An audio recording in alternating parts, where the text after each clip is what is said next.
Hey everybody, so we wanted to post another update. We really appreciate everybody who is sending us messages and good thoughts and lots of prayers. All kinds of great support. Yeah, it's been a crazy week, but we wanted to put out the weekly update because we know so many of you are cheering Abigail on and giving us thoughts and prayers, and we want you to know that they're heard. They definitely are.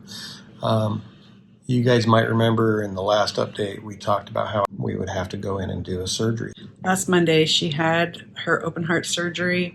Abigail was super nervous going into it. One of the things that she's struggling with some trauma response is going to sleep. Every time she goes to sleep, bad things happen. And so she was really, really nervous and stressed about this. They took her off to surgery. They said it would take about 5 hours to do. It took them a little bit longer because they had some trouble getting her onto bypass due to the scar tissues that they had to work through. And he said there was actually quite a bit of scar tissue that he had to go through from her surgery when she was a baby. When the surgeon came back, he said everything went really well. From that perspective, they were able to remove the old conduit that had the melody valves that had been placed previously that was infected and replace it with I don't know what it is, but a human valve, right. A human aortic valve to replace her pulmonary valve. They said it's supposedly more highly resistant to infections for future stuff. So that would be good. So that was one of the reasons they chose it. So he was very, very pleased with how things went. He was concerned about the appearance of her lungs. He said they look like they've been through hell. Lots and lots of scar tissue, spots that had a little bit of necrotic tissue from lack of oxygen that she's experienced in this injury. Yeah, he kind of said they look really beat up, is what he said. Yeah. In fact, he was shocked at how bad they were. And they looked. You know, he was asking what she'd had in the past, and she just really hasn't had any challenges. She doesn't get sick like that. So we aren't sure why they looked that bad. The anesthesiologist said they came in and did a bronchoscopy to look on the inside. She said there wasn't anything. They were looking for like plugs of mucus that might be keeping her from ventilating well. They didn't find anything. They did find an ulcer in her trachea and another sore at the back of her throat, which is irritating. Her big concern was that they were on max support with her vents for her lungs. She said if it gets any worse, we'll have to go to ECMO, but she's been tolerating everything really well, so I don't think we're going to need to go there. So the after-surgery report was very promising. Pretty good on both ends. Mm-hmm. And then it went south. So Todd had decided to run to the store because everything was good. Tammy, ran out of her antibiotics, with her kidney things too. So it was a break. Everything looked good. I said, I'll run down and get your antibiotics, and I'll be right back. Yeah, and all hell broke loose. Abigail started dumping her blood out of all of her tubes in every orifice and was bleeding out. They had to call a code. It was very, very scary. Conversation of she still has blood left in the blood bank for her, but we need to bring more, all that kind of stuff. Right. So I called Todd and he came back and we had many hours of tenuous conversations as they just were trying to keep her alive. Many of our providers, I don't think, thought she was going to make it through that. We weren't sure she was either. In fact, in our contemplation and meditation and thinking and praying while we were waiting for that, we had pretty distinct feelings that Abigail was in a position to make a choice, whether she wanted to stay here on this side or whether she wanted to go to the other side. Yeah. And that was a decision for her to make. Yeah. We believe in free agency, that's a great gift from God, and that while we can pray and God can be willing, Abigail had to want it. And we weren't sure she did that night. Yeah. In fact, I think Tammy and I both looked at each other and said, if we were in this position, we don't think we would want it for ourselves. So how could we blame Abigail if she chose to not go through this? Because the future from here on is going to be tough for her to. So what they had to do to save her life, one of the things that was going on was her belly had gotten really swollen and was actually cutting off the circulation to her abdominal organs and to her lower extremities. And they thought also pushing against her lungs. And that might be impacting why her lung function was so bad. She wasn't oxygenating well, and because she wasn't oxygenating well, her heart wasn't beating well and strong. Wasn't happy at all. So we had it was just a mess. They decided after a lot of conversations about what to do, and nobody wanted to do anything because everything they did had the potential to be the end, but they had to do something. And so they decided to do what's called a decompression surgery. They cut her open from her sternum down to her pubic bone on her belly, cut through the muscle, and allowed everything to just kind of hang out and take the pressure off. They were afraid they were going to find things bleeding in there. They did not. That was a miracle. That was probably the biggest concern, was that if something in there was bleeding, the pressure was slowing it down, and that if they released the pressure, it would bleed. But it was just a hot mess. The point is mess. that it was extremely risky. It was another Hail Mary. I don't know how many Hail Marys Abigail's got. Todd thinks that since her cat is her spirit animal, that she's working on her 6th life. She has 6 left. She's almost died 3 times. Right. She's got 6 left. So they did that. It gave her blood back to all the parts that needed it, but it did not solve the lung problem. Since it didn't solve the lung problem, they put her back on ECMO. They really weren't sure if they could get her back on ECMO. That was a very big concern. There's 2 versions of ECMO. One replaces your heart and your lungs. This one just replaces the lung function. Once they got the lungs happier, her heart got happier. When, we're getting reports periodically from people coming into the room and telling us, and, we said, has she stopped bleeding? And he says, well, she hasn't stopped bleeding, but it's slowed down a lot. So they were still giving her a lot of blood, a lot of blood products. Through the night, I think it was about midnight before we were able to go in and see her.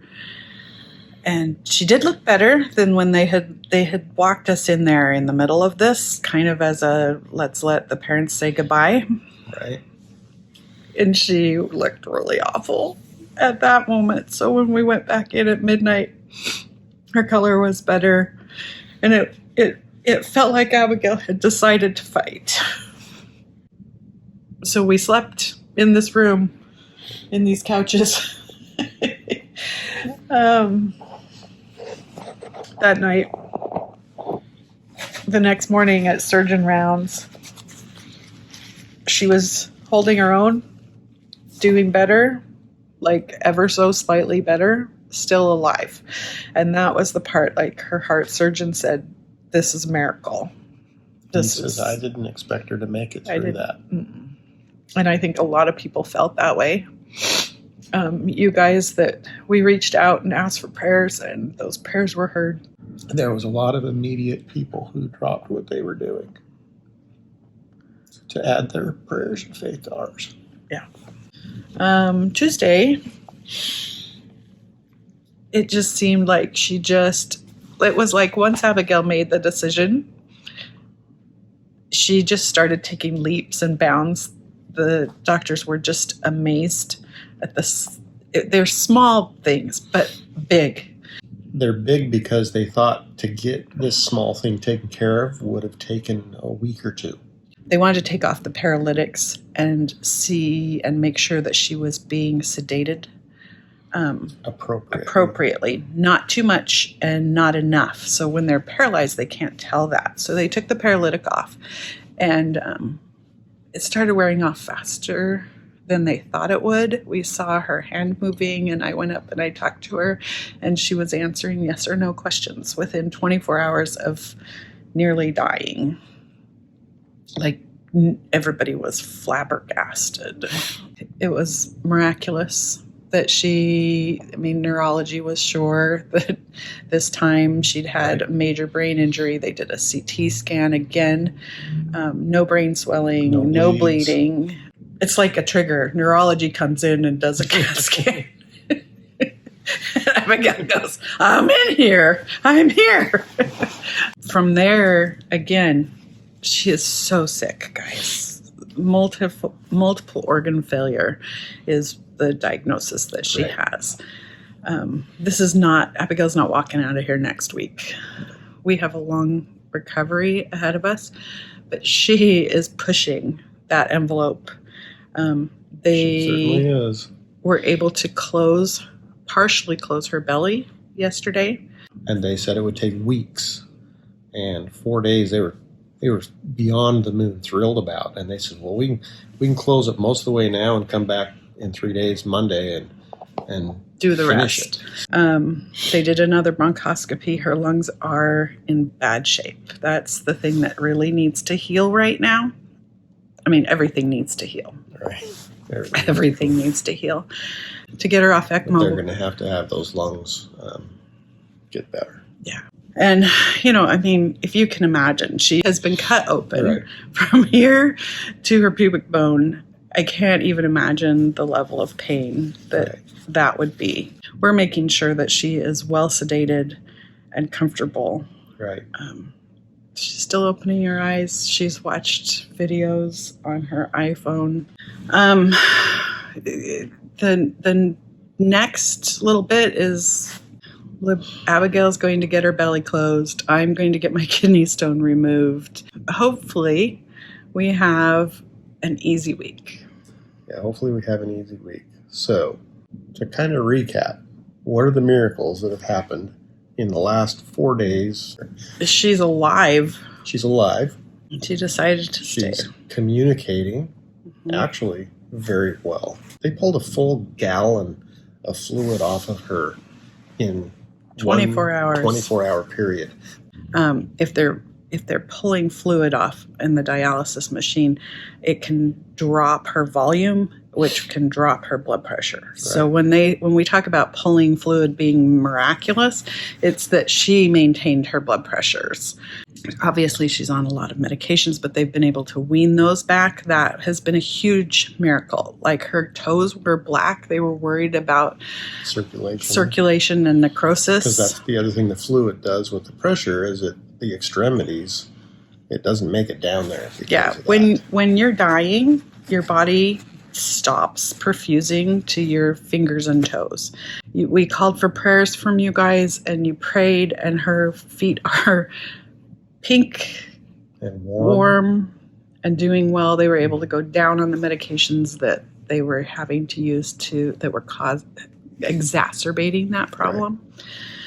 That they were able to close her belly as soon as they did is miraculous. There's just so many miracles. Abigail herself just being here is an amazing miracle, and we are so grateful to be a witness to this and to have you guys helping us and cheering us along and praying and asking God for these miracles. And being part of this journey with us. It has been mentioned that Abigail has brought a lot of people around the world together, kind of as a family thing. And I would like to think that that's what God would like us all to do in this world, is look at every person out there as part of our family and to be kind and loving. You guys have shown us and her a lot of that love and kindness. And that's just been probably the most overwhelming thing for me, besides having her be the miracle, is to see all of you and how well you have supported us. And we really, really appreciate it. Yeah. So we will keep putting the daily updates on social media, and we will keep you informed on the weekly update here on YouTube. Stay tuned next week when Abigail does exercises and, climbs a mountain.